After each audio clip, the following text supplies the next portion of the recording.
Rain hammers the downtown bus stop like bullets on concrete. An elderly white woman sits alone on the metal bench, her Chanel coat soaked through, designer shoes caked with mud. Tears stream down her weathered cheeks as dozens of commuters rush past, umbrellas up, eyes down, deaf to her quiet sobs. Then, 17-year-old Devin Carter stops. His sneakers are held together with duct tape. His jacket has patches on both elbows. But when he sees her clutching that faded photograph with trembling fingers, something in his chest pulls tight. "Ma'am, you okay?" She looks up through the rain, and for just a moment, something flickers across her face. Recognition? Fear? Hope? Devin extends his hand toward this stranger, this broken woman who seems so out of place in her expensive clothes and diamond earrings. He has no idea that this simple gesture will unravel a mystery 20 years in the making. What he doesn't know is that this woman holds the key to his future. What she doesn't know is that he holds the key to her past. 5:47 a.m. Devin's phone alarm screams like a fire drill, but he's already awake. Sleep is a luxury when you're calculating whether you can afford both breakfast and bus fare. The studio apartment feels smaller every day. One room serves as kitchen, living room, and his bedroom. His mother's mattress sits behind a curtain she hung 2 years ago, their version of privacy. The fridge hums like a dying animal, mostly empty except for generic cereal and milk that expired yesterday. Devin checks his phone. 3 missed calls from Rodriguez Auto Shop. Rent's due in 5 days. The number, 8147s, burns in his mind like a brand. On the kitchen counter, next to unpaid bills stacked like accusations, sits his acceptance letter to State University. Still unopened. Still mocking him. The envelope might as well contain $1 million lottery ticket for all the good it does him. His mother, Angie Carter, left 2 hours ago for her first job, cleaning office buildings downtown.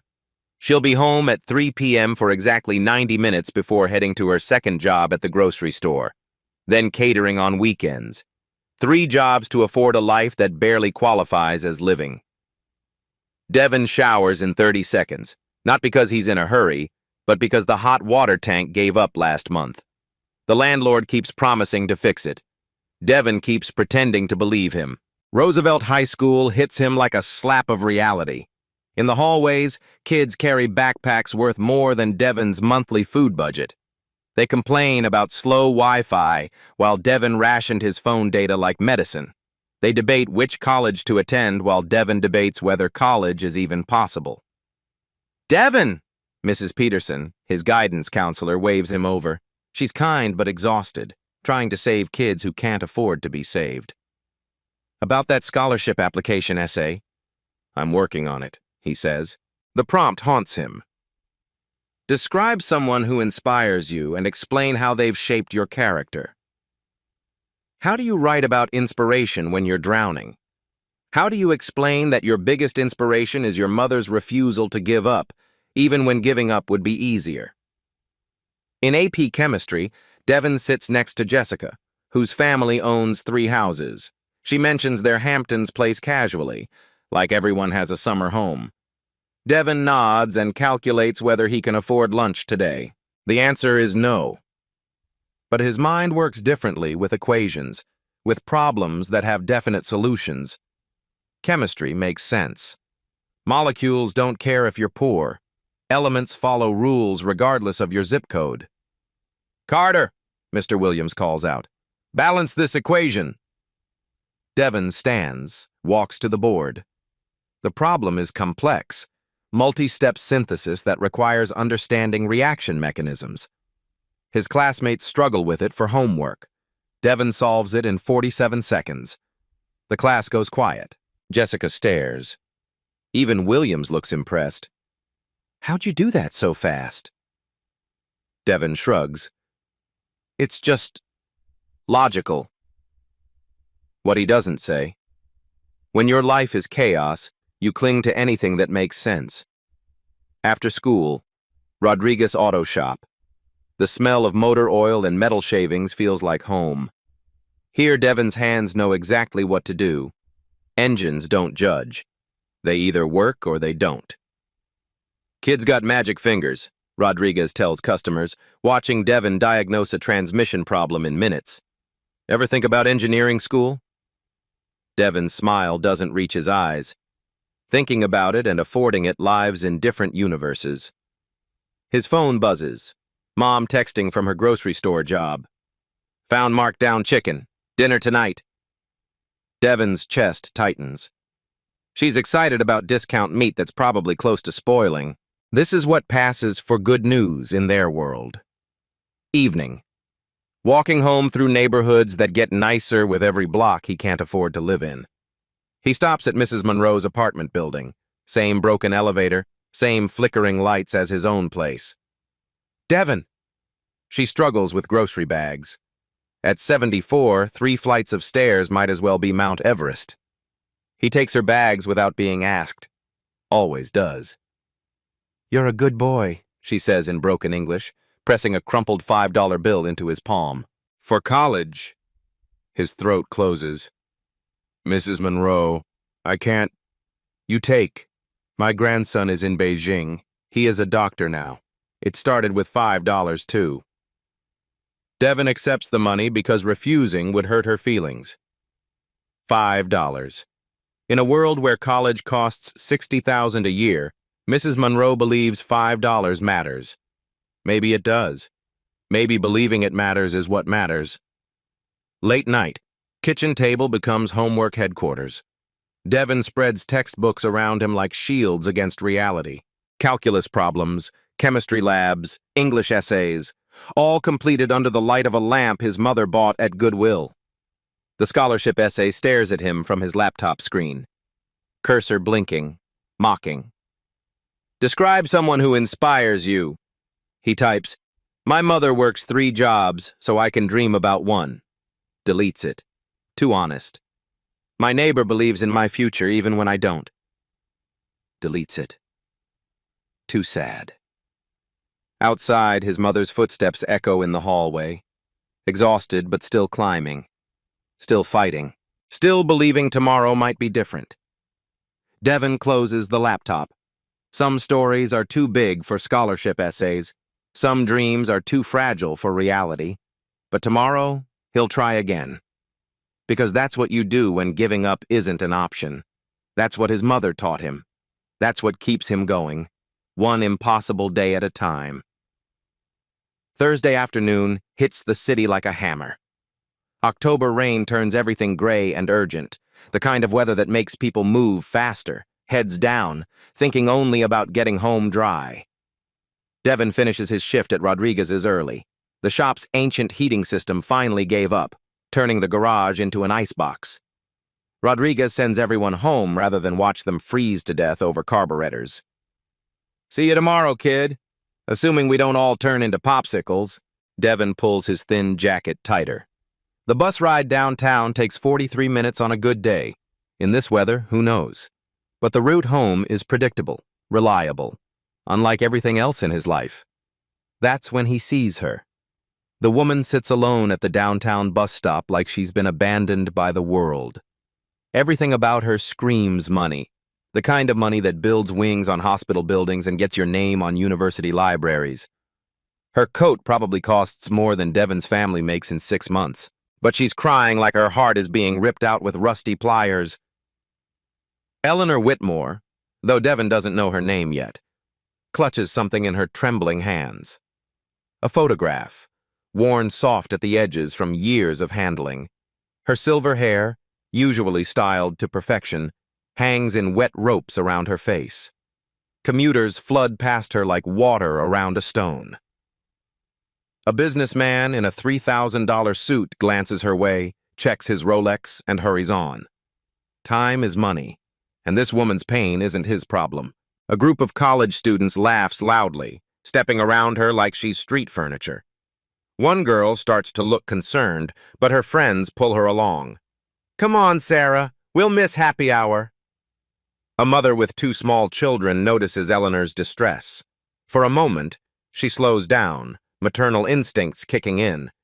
But her kids are getting soaked, and one starts to whine. The mother shoots Eleanor a sympathetic look and keeps walking. Devin stands across the street, waiting for his own bus. Something about this woman's crying reaches into his chest and squeezes. It's not just sadness.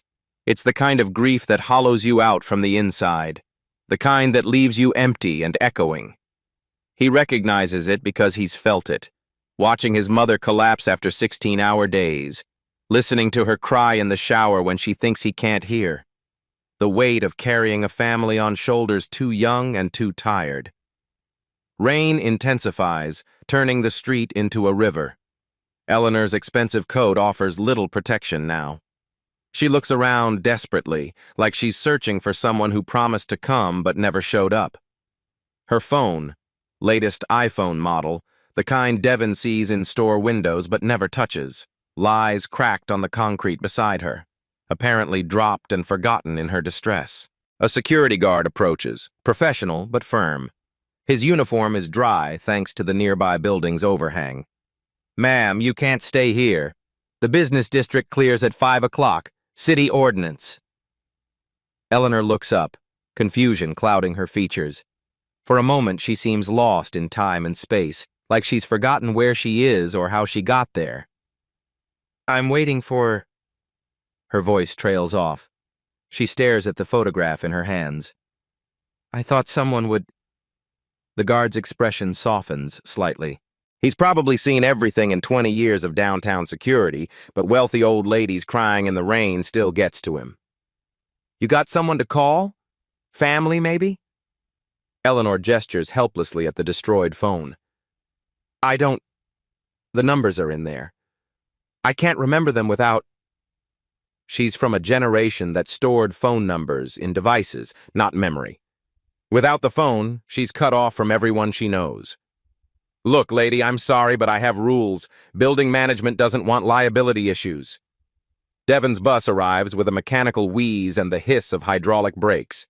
The doors fold open like an invitation to escape this scene, this problem that isn't his to solve. Other passengers board quickly, eager to escape the weather. The driver, a tired woman in her 50s who's probably seen enough human drama for 10 lifetimes, looks at Devin expectantly. "You getting on or what? I have a schedule to keep." Devin's foot moves toward the bus step. The warmth inside calls to him. 43 minutes of relative comfort, then home to whatever discount dinner his mother managed to find, but he can't move. Something about this woman. The way she holds that photograph like it's a lifeline. The confusion in her eyes. The expensive clothes that can't protect her from this kind of pain. Reminds him of his grandmother before she died. The same lost expression. The same need for human kindness in a world that's forgotten how to provide it. The bus doors start to close. Devin steps back onto the sidewalk. "Sorry," he calls to the driver. "I forgot something." The bus pulls away in a cloud of diesel exhaust, taking his easy escape with it. Now he's stranded downtown in the rain with a crying stranger who probably has more money in her purse than his family sees in a year. But sometimes the right choice isn't the smart choice. Sometimes it's just the human choice. And what Devin's about to discover will prove that the most impossible coincidences are sometimes just destiny wearing a disguise. Devin crosses the street like he's walking toward his own execution. Rain soaks through his jacket in seconds. His sneakers squelch against wet pavement, each step taking him further from the smart choice and closer to something that feels inevitable. "Ma'am?" His voice cuts through the sound of traffic and rainfall, gentle, unthreatening. "The way you'd talk to a frightened animal." Eleanor Whitmore looks up from her photograph. Her eyes are steel blue, sharp even through tears. For just a moment, so brief, Devin almost misses it, something flickers across her face. Not just surprised at his kindness, recognition. Like she's seen those eyes before. She struggles with the admission. "I'm lost." The words seem to cost her everything. This is a woman who's never been lost in her life, who's had assistants and drivers and people whose entire job is making sure she always knows exactly where she is. Devin kneels beside the broken phone, rain drumming against his back. The screen looks like a spider web of cracks, water seeping into the electronics. Dead as roadkill. This isn't going to work anymore. He stands, rainwater dripping from his hood. Where do you need to go? St. Mary's Cemetery. Her voice breaks on the words. Section K, Plot 247. But it's been so long since I usually have someone drive me. Devin knows St. Mary's. 15 minutes by bus on a good day. But the buses stop running to that area after 6 p.m., and it's already past 5. In weather like this, getting there becomes an expedition. Let me call you a cab. He pulls out his phone, 3 generations old, screen cracked but functional. His thumb hovers over the taxi app he's never actually used because he's never been able to afford it. I don't have money. Eleanor's voice cracks like breaking glass. My purse. Someone took it while I was sitting here crying. Credit cards, cash, everything. Devin's chest tightens. He opens his banking app. Balance, $37.23. Rent due in 5 days. Groceries needed tonight. His mother's catering job got canceled, so this $37 is all they have until his next paycheck. A cab to St. Mary's Cemetery costs $32 in good weather. In this rain, with surge pricing, it could hit 40. He makes the call anyway. Yellow cab? I need a pickup at 5th and Market going to St. Mary's Cemetery. That'll be about $35 with the weather surcharge. Cash or card? Cash. While they wait, Eleanor clutches that photograph tighter. Devin catches glimpses of it. A young man in military uniform, smiling like he owns the world. The edges are soft from years of handling, the colors faded, but the love is still sharp. Your son? Eleanor nods, fresh tears mixing with rainwater. Today would have been his 38th birthday. Her voice is barely a whisper. He died when he was 18. Afghanistan. The words hit Devin like a physical blow. His own father died in Iraq when Devin was 7. Different wars, the same hole torn in the universe. Same emptiness that never quite heals. I'm sorry. It's inadequate.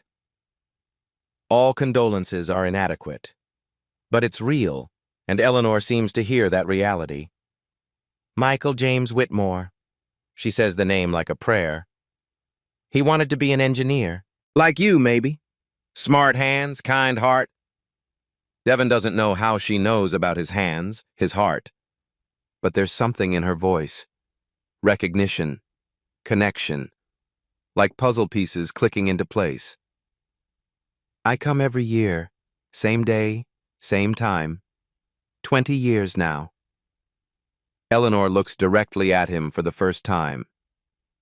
But this year, I got confused, took the wrong bus route, and then the rain started and my phone broke and... She gestures helplessly at the chaos of her afternoon. Everyone just walked past, like I was invisible. The taxi arrives, a yellow blur through the downpour. Devin opens the door, helps Eleanor inside. Her hand is cold, fragile, but her grip is surprisingly strong. St. Mary's Cemetery, Section K, he tells the driver. $35, the driver confirms. Devin hands over the money. Every bill in his wallet. Now he's got $2.23 to his name and no way to get home except walking. 47 minutes in this rain. His mother will worry. His phone battery is at 12%. But as the taxi pulls away, Eleanor's face pressed against the window, something happens. She smiles. Not happiness. She's going to visit her dead son's grave, but gratitude, relief. The knowledge that kindness still exists in a world that had forgotten her. Devin stands alone at the bus stop, rain soaking him to the bone. His last bus home left 10 minutes ago. His feet are already numb with cold. That's when he sees it. Something white against the dark pavement, half hidden under the bench where Eleanor was sitting. A business card, soggy and nearly destroyed by the rain. Devin picks it up, squinting at the embossed lettering that's barely visible through water damage. Whitmore Foundation. The name tickles something in his memory, but he can't place it. He pockets the card and starts the long walk home. What Devin doesn't know, what he can't possibly know, is that Eleanor Whitmore sits in that taxi, staring at her reflection in the rain-streaked window, thinking about a photograph she keeps in her office safe. A picture of her son Michael with his unit in Afghanistan. Specifically, a picture of Michael with his arm around a young medic named Sergeant James Carter. A medic who had the same eyes as the boy who just spent his last $35 to get her to her son's grave. The same gentle expression, the same instinct to help strangers, the same willingness to sacrifice for others. Eleanor pulls out a second photograph from her coat pocket, one Devin didn't see. It shows two soldiers laughing together, her son Michael and a young black man in desert fatigues. The resemblance is impossible to ignore. 20 years after her son died, 20 years after she lost everything that mattered, Eleanor Whitmore just met the son of the man who tried to save Michael's life. And she has no idea. Yet. But tomorrow, when her private investigator calls with the quarterly report on her search for the families of Michael's unit, she'll learn something that will change both their worlds forever. The universe has a twisted sense of timing. Sometimes the people you're looking for find you first. Friday morning hits Devin like a punishment.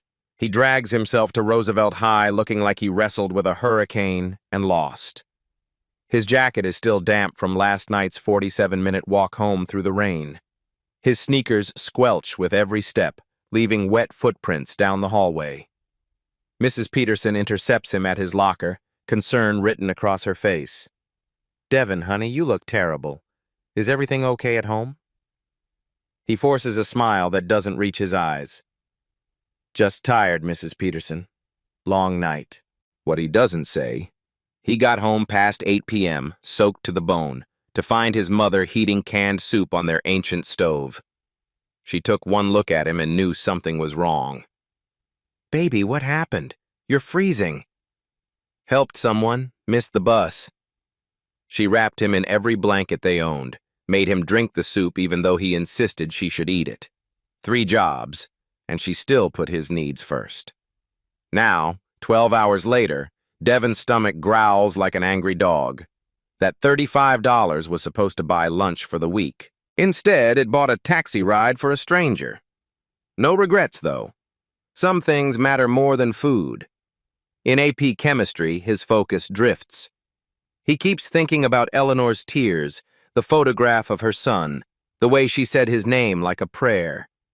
Something about the whole encounter feels unfinished, like an equation missing its final variable. After school, at Rodriguez's shop, Devin's phone rings. Unknown number.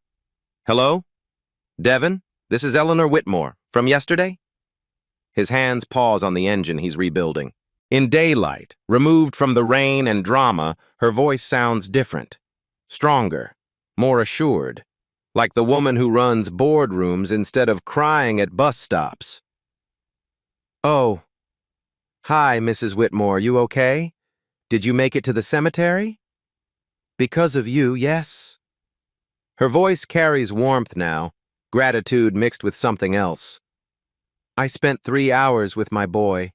For the first time in years, I wasn't rushed and wasn't worried about schedules. Just present." Devin can hear the smile in her voice. "I wanted to thank you properly." "Are you free this evening? There's a cafe on 5th Street, Rosario's. 7 o'clock? Devin looks at his grease-stained hands, his reflection in the shop window. A woman like Eleanor Whitmore doesn't have coffee with kids like him. Different worlds, different languages. "You don't need to thank me, Mrs. Whitmore. Please. It would mean a lot to me." Something in her tone, vulnerability beneath the confidence, makes him agree.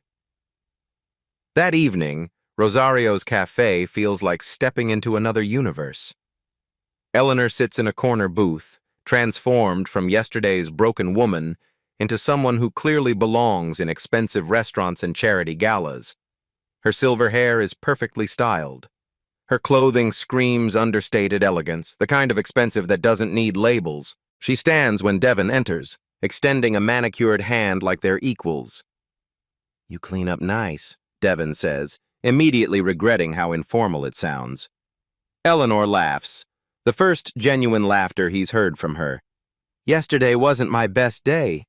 Thank you for looking past that." Over coffee, Eleanor insists on paying, despite Devon's protests. She studies him with an intensity that makes him squirm. "Tell me about yourself, Devon. Your family, your dreams." He shares carefully. School, work, hopes for college that feel more impossible every day. Eleanor listens like every word matters, like she's filing away details for some important test. "Your parents must be incredibly proud." "Just my mom. Dad died in Iraq when I was 7. Something shifts in Eleanor's expression. Pain flickers across her features, followed by something that looks almost like recognition.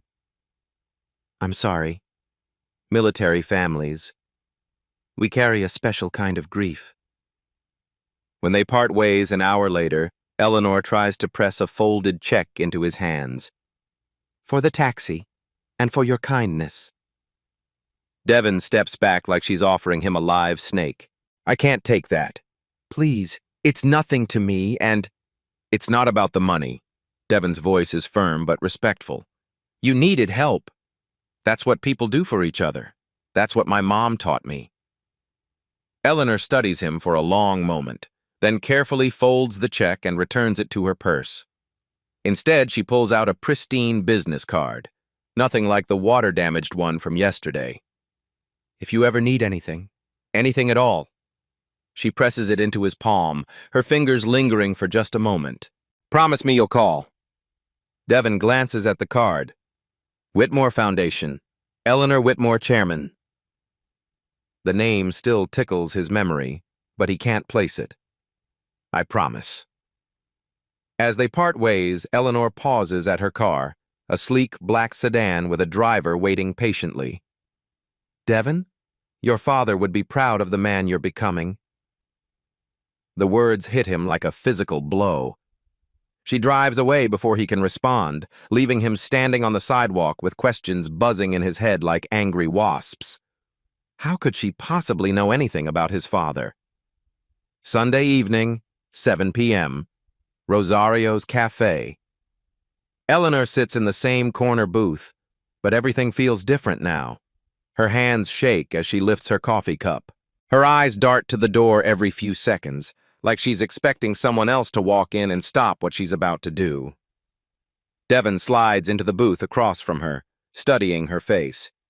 Yesterday's confident philanthropist has been replaced by someone who looks like she's about to confess to murder.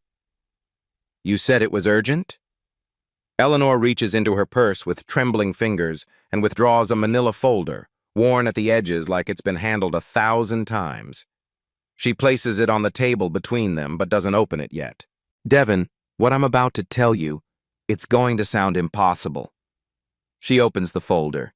Inside are newspaper clippings, official military documents, photographs. Devon's heart stops. He recognizes some of the faces immediately. His father in dress uniform, his mother 20 years younger, himself as a gap-toothed 7-year-old. His blood turns to ice water. "How the hell do you have pictures of my family?" Eleanor's hands tremble as she sorts through the papers with the care of someone handling explosives. "October 15th, 2003, Camp Liberty, Iraq." Her voice cracks on every word. "Captain Michael Whitmore's convoy was ambushed outside Fallujah. 3 soldiers died that day." Devon's throat constricts. He knows this story. His mother told it to him years ago. Through tears, she thought he was too young to understand. "My son was one of them."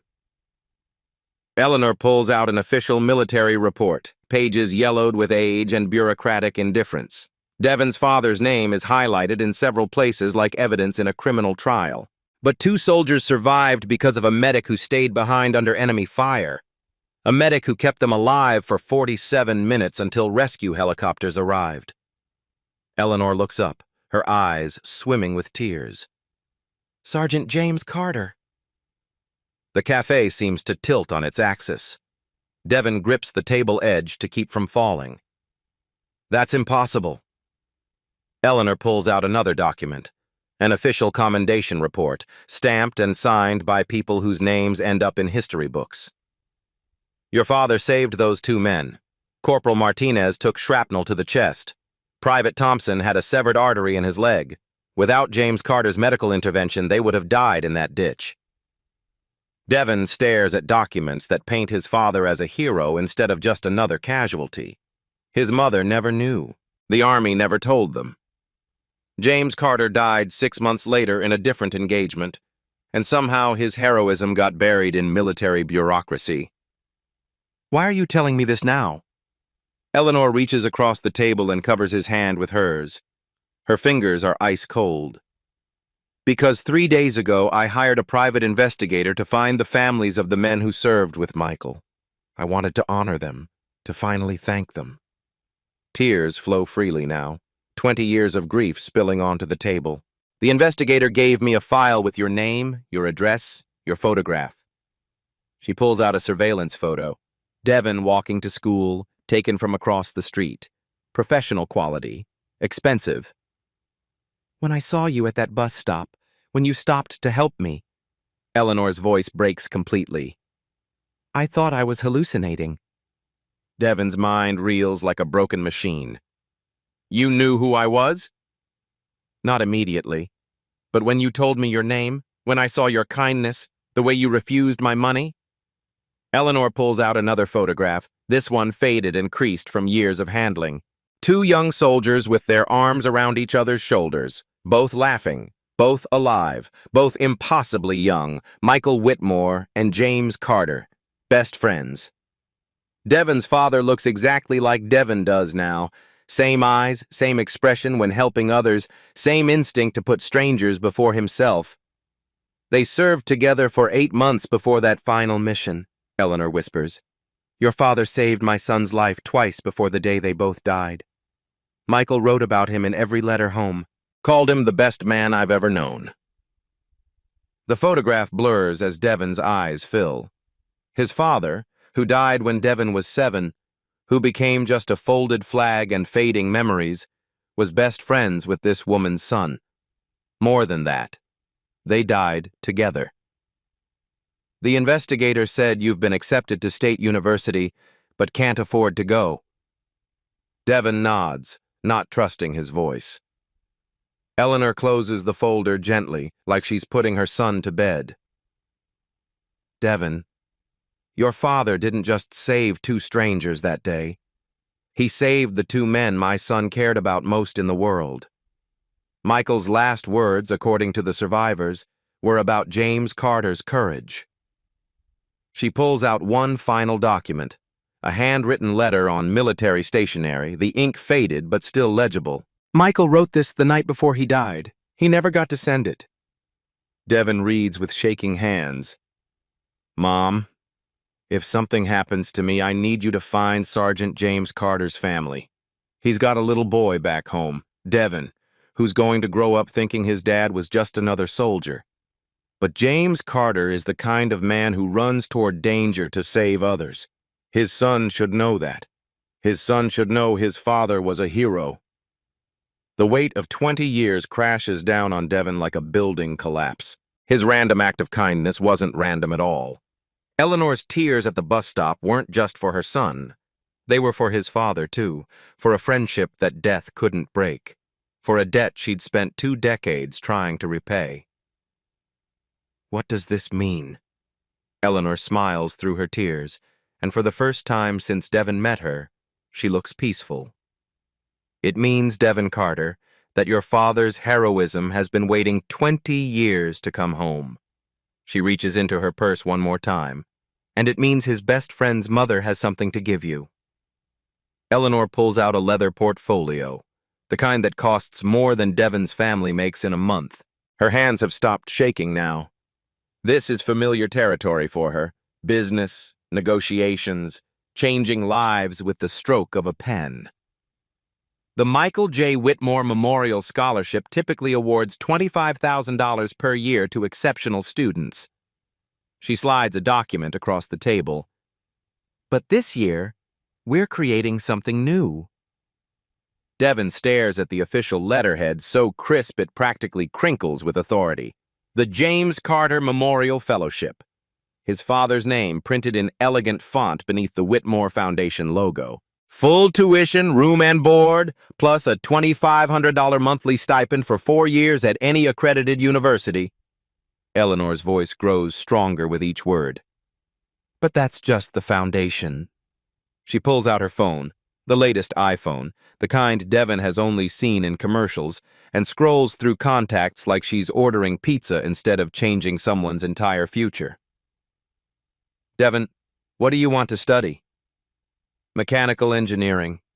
Maybe automotive design. The words feel impossibly small against the magnitude of what's happening. Eleanor dials a number without hesitation. David? It's Eleanor Whitmore. Remember that conversation we had about expanding your internship program? A pause. I have someone extraordinary I want you to meet. She hands Devin the phone. His palms are sweating so badly he almost drops it. This is David Brooks, CEO of Innovative Motors. Devin's mouth goes desert dry. Innovative Motors, the electric vehicle company that's revolutionizing the auto industry. The company whose breakthrough battery technology Devin reads about obsessively in trade magazines he can't afford to buy. Sir, Eleanor tells me you're the son of a genuine American hero. David's voice is warm, confident, the sound of a man who changes industries before breakfast. She also tells me you work on cars, that you have real mechanical intuition. Devin's voice comes out like a croak. I work at an auto shop. Basic stuff. Nothing's basic when you understand how things work, son. We're always looking for young engineers with passion and integrity. How would you like to spend your summers interning with our advanced design team? The phone feels like it weighs 1,000 pounds. Internships at Innovative Motors are legendary. Most lead to full-time positions starting at 6 figures. The kind of money that buys houses instead of renting apartments where the heat doesn't work. Yes, sir. That would be incredible. Outstanding. Eleanor will send me your information. Welcome to the Innovative Motors family, Devin. When the call ends, Eleanor is smiling wider than Devin's seen since they met. The fellowship also includes graduate school funding if you choose, mentorship connections in your field, and guaranteed interviews with any of our 57 partner companies upon graduation. Devin's brain struggles to process this. Yesterday, he was calculating whether he could afford lunch.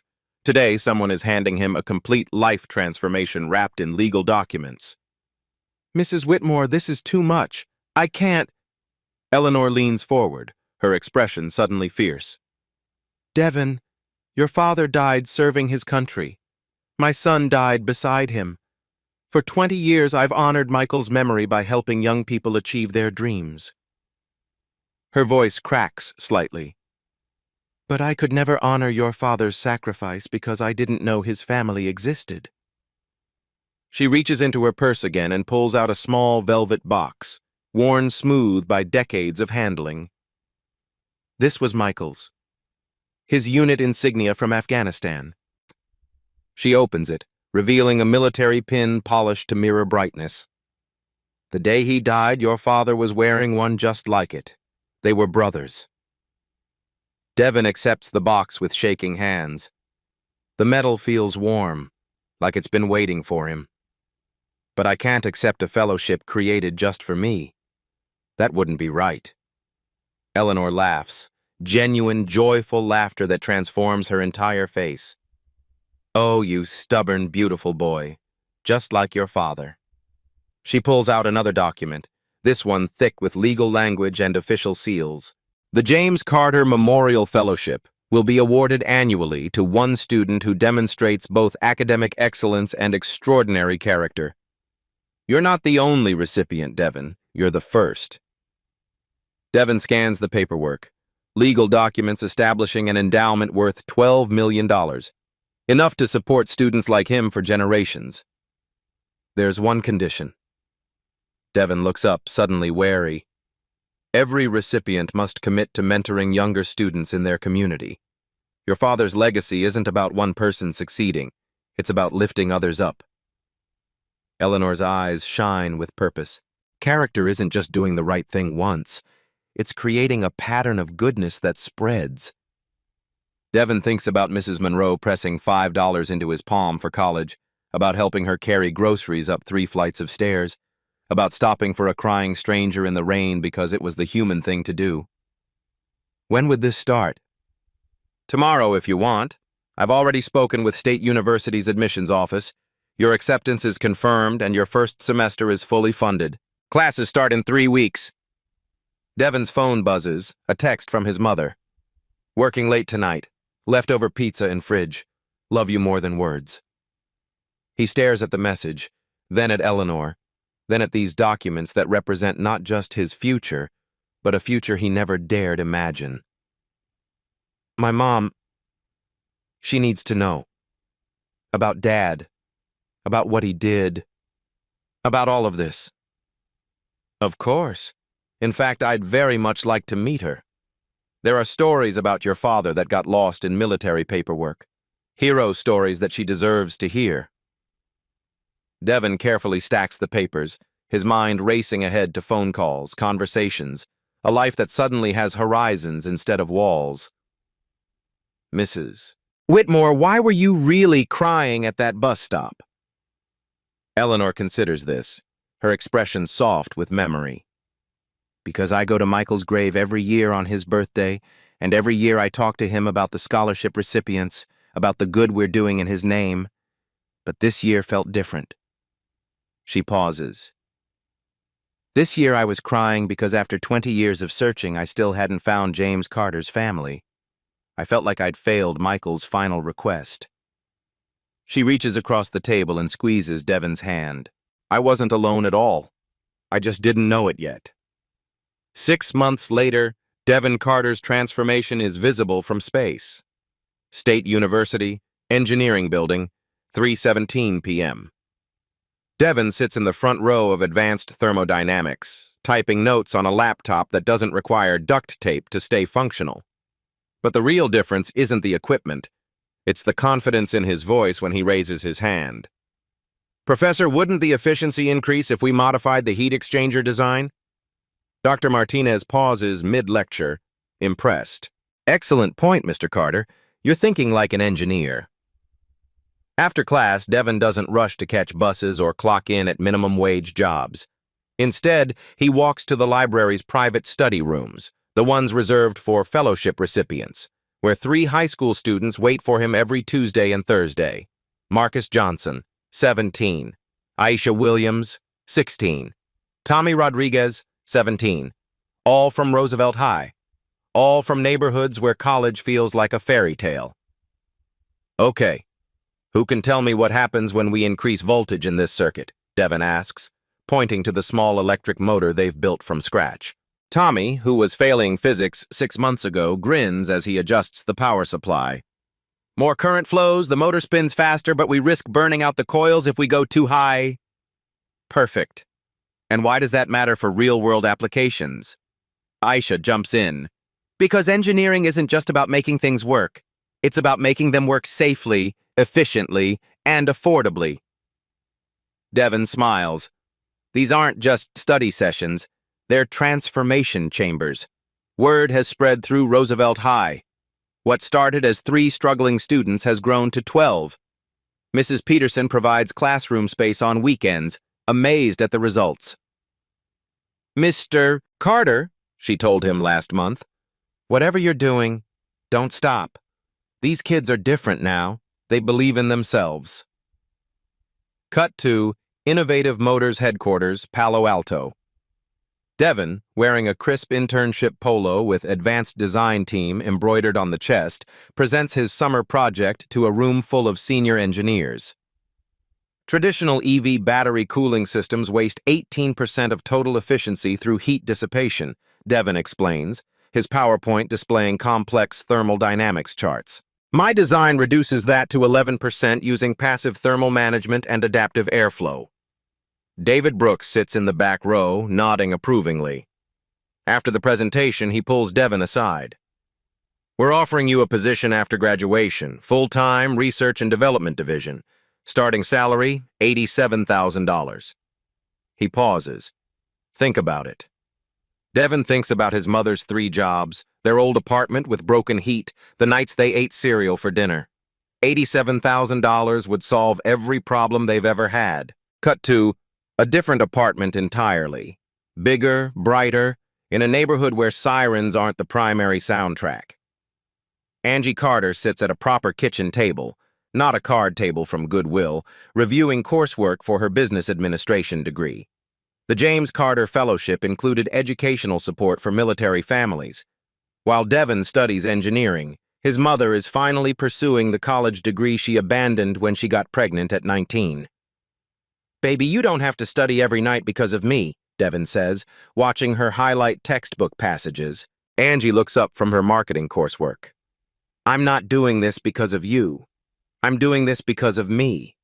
Because your father would want me to build something, not just survive. She gestures to the wall where 2 framed photos hang side by side.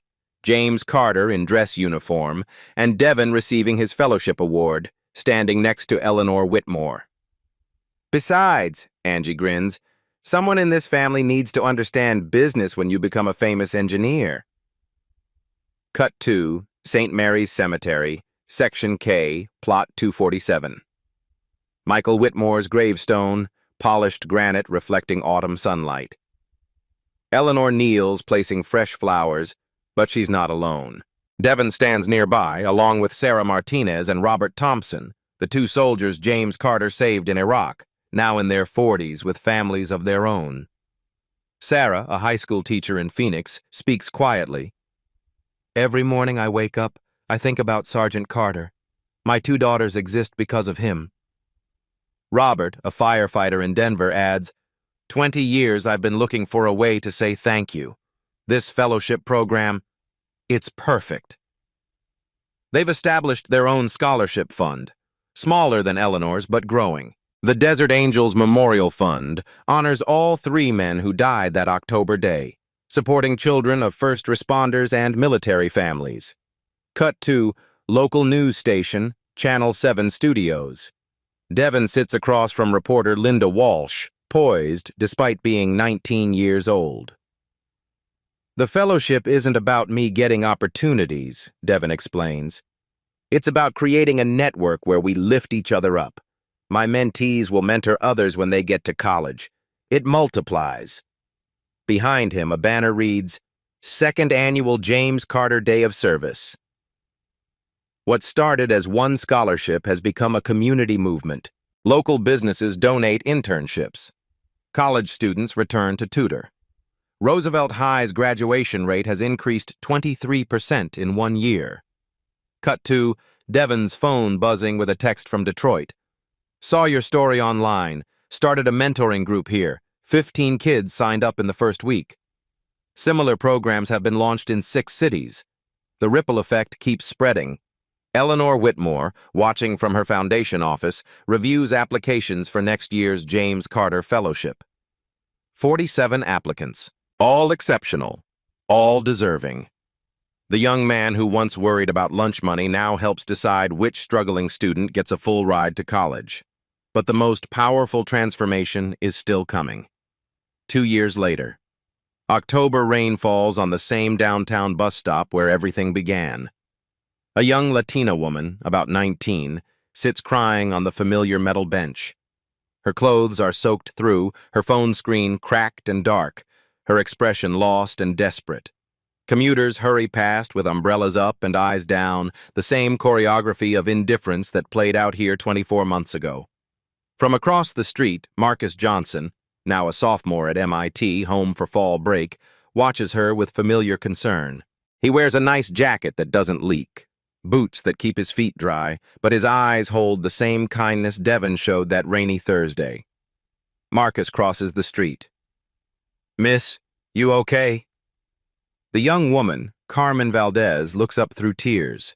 She's clutching something in her trembling hands, an acceptance letter to City College's nursing program and a financial aid rejection letter that might as well be a death sentence. "I got in," she whispers. "Full acceptance to the nursing program. It's everything I've wanted since my little brother got sick and I watched the nurses save his life. But," she gestures helplessly at the rejection letter, "I can't afford to go. My family can't help. I've been sitting here for 2 hours trying to figure out what to do." Marcus sits beside her on the wet bench, not caring about his jacket. 2 years ago, he was the kid getting mentored. Now he's the mentor. "What's your GPA?" 3.9. I work nights at a diner, volunteer at the Children's Hospital on weekends, tutor kids in my neighborhood. Carmen's voice breaks. "None of it matters if I can't afford tuition." Marcus pulls out his phone. Newer model now, but he still remembers when Devon called him a cab with money he couldn't afford. "Let me make some calls." Cut to Eleanor Whitmore's office 3 days later. Carmen sits across from Eleanor, documents spread between them like pieces of a puzzle finally coming together. Devon stands by the window, now 21, confident but still humble, wearing a suit that actually fits. "The Carmen Valdez Memorial Grant," Eleanor explains, "is our newest program. Full tuition for nursing students who demonstrate exceptional character and commitment to serving others." Carmen stares, overwhelmed. "I don't understand. Why me? You don't even know me." Devon turns from the window, his smile carrying echoes of that rainy day 2 years ago. "Because 2 years ago, someone helped me when I thought I had nowhere to turn. That person taught me that kindness isn't a one-time thing. It's a way of living." He gestures to Marcus, who grins and gives a small wave. "And because this guy learned the same lesson. Carmen, meet your mentor for the next 4 years."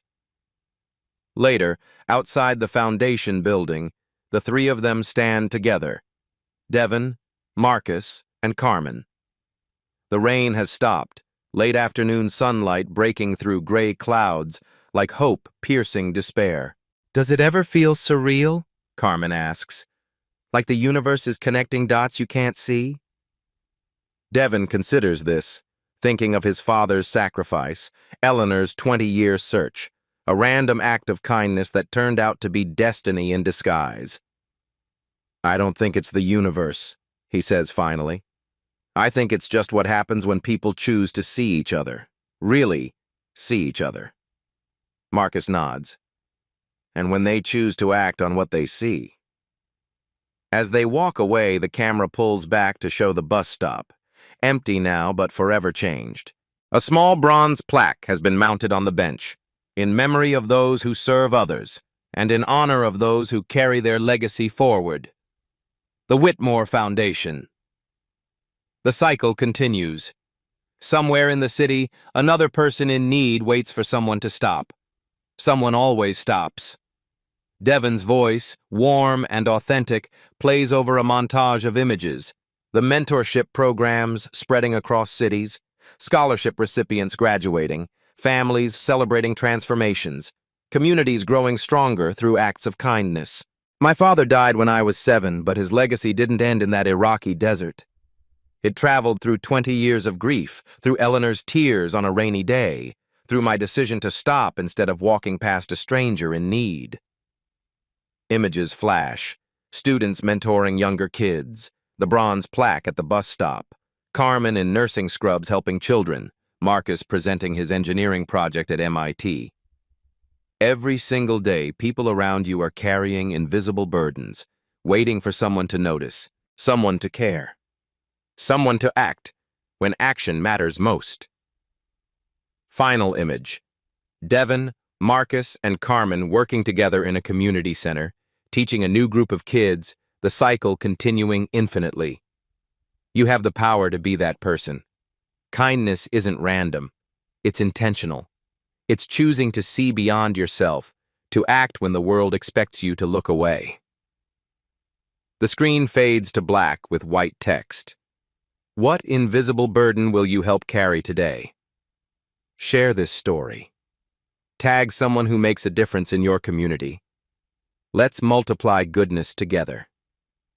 Be the person who stops. Be the person who sees. Be the reason someone else believes that tomorrow can be different. Hit that like button if this story moved you.